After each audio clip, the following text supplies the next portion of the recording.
আসসালামু আলাইকুম। আমরা যাচ্ছি এখন পীরগঞ্জে, রাতের প্রায় 9টা বাজে।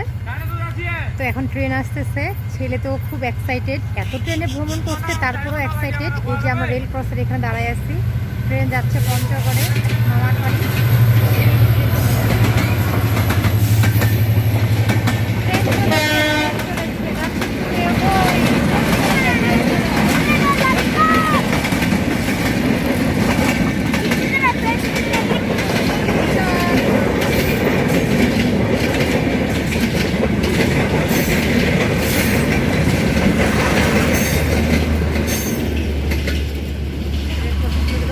আমার আবার ট্রেনের সামনে থাকলে প্রচুর ভয় লাগে।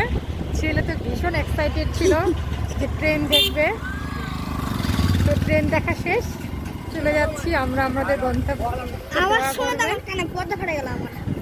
আসসালামু আলাইকুম, সবাই ভালো থাকবেন।